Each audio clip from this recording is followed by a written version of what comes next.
Taste the Daily.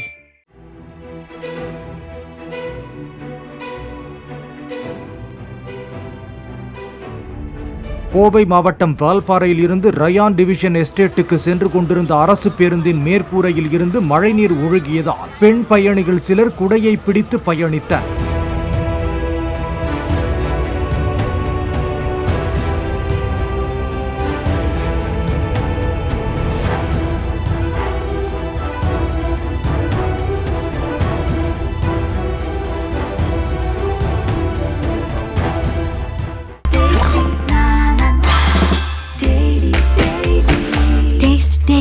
Taste the Daily.